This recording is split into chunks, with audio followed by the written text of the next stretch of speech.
This ABC15 Flash Briefing is sponsored by Sanderson Ford. All roads lead to Sanderson Ford. I'm Javier Soto with your top stories from ABC15 Arizona. An update now on the Brittany Griner case. An appeal hearing has been set. Griner has been held in Moscow since February and was just sentenced to 9 years in a Russian prison for drug smuggling. Her lawyers have filed an appeal. That hearing is now scheduled for October 25th. A driver was busted after hitting and killing a pedestrian. It happened at 43rd Avenue and Indian School about 3 o'clock this morning. Phoenix police say the man left that street where he died with a car taking off. The suspected driver was found later and was taken into custody. A woman was sent to the hospital in critical condition after a crash involving a train and a car. It happened this afternoon near 99th Avenue and Grand. Our Cliff Castle chopper flying over that scene, showing the car and the train stopped on the tracks. One Arizona mom is trying to raise awareness after losing her daughter Kaylee to fentanyl last year. After that, I knew that I had to do something. We had to raise awareness and let people know what was going on in our community, because prior to that, I had no knowledge that it was, so accessible. But it's something as simple as a conversation that she believes could end up saving lives. You just have to talk to your kids. I think talking to them, having an honest, safe conversation about what is happening is the most important thing. Last year, people 18 and under accounted for more than 2% of overdose deaths here in Arizona.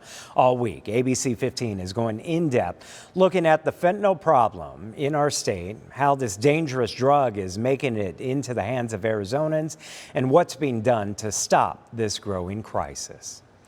A man has been arrested after he allegedly hit an ASU police officer in the head. It happened on the downtown Phoenix campus. Officials say the shirtless man was acting aggressively after being refused service. Officers say that man charged at them, and that's when one of the officers was hit in the head. That officer is expected to be okay. The man was arrested. Gila County says crews have been mobilizing over the past few days ahead of construction on the Tonto Creek Bridge. Workers with TriStar Engineering and Management were out today off Greenback Valley Road, telling us they were working on inspections. Along the dirt road, you can also see temporary survey markings on the ground. The groundbreaking ceremony will take place Tuesday afternoon. That's according to both Gila County and Representative David Cook's office. The small event will be closed to the public. A larger ribbon-cutting ceremony is expected to be held for the public once that bridge is complete in about 2 years. A traffic alert if you use the US 60 in the East Valley. Starting tonight, some eastbound 60 ramps in Tempe will be closed during the overnight hours for the rest of the month. This is related to the water main break at McClintock Drive back in May. The eastbound 60 ramp to southbound 101 will be closed, as well as the eastbound 60 off-ramp at McClintock Drive. You can exit at Rural or Dobson to go south. Well, the temperatures might not reflect it yet, but it is fall, and Apple Annie's Pumpkin and Produce Farm in Wilcox is gearing up for their busiest time of the year. It's a popular spot that draws people from all across Arizona. Chase McCormies and his family tell us they make that drive from Mesa every year. Just watching all the kids play together and go pick their pumpkins, and the experience of going and cutting them ourselves.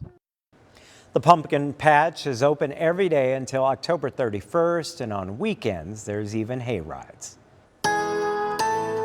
Hey there, everyone. Tracking your most accurate forecast. I'm meteorologist Jorge Torres, and a flood watch remains in effect through this evening across much of central and northern Arizona as a result of storms producing very heavy rain, and the potential for rain even continues in the valley for the next several days. In fact, your planner for Tuesday showing temperatures starting off in the mid-70s in the morning, climbing to 91 at midday, and reaching a high of 96 degrees with a 20% chance of showers and storms mainly later in the day. With highs across the high country remaining in the 70s there in Flagstaff, Heber and Show Low, you'll be in the 60s. with 80s from Globe to Safford and 90s throughout the lower deserts, with a few exceptions, including Lake Havasu City with a high of 101. Your 7-day showing those temperatures remaining in the mid-90s for a while, with isolated storm chances through the weekend and early next week, along with cooler temperatures still by Monday with a high of 92. In Flagstaff, 50% chance of storms on Tuesday with highs in the 70s, then cooling down into the 60s for highs with lows in the 30s beginning early next week. For the latest headlines, weather and traffic, head to abc15.com or download the free ABC15 mobile app. This ABC15 Flash Briefing is sponsored by Sanderson Ford. All roads lead to Sanderson Ford.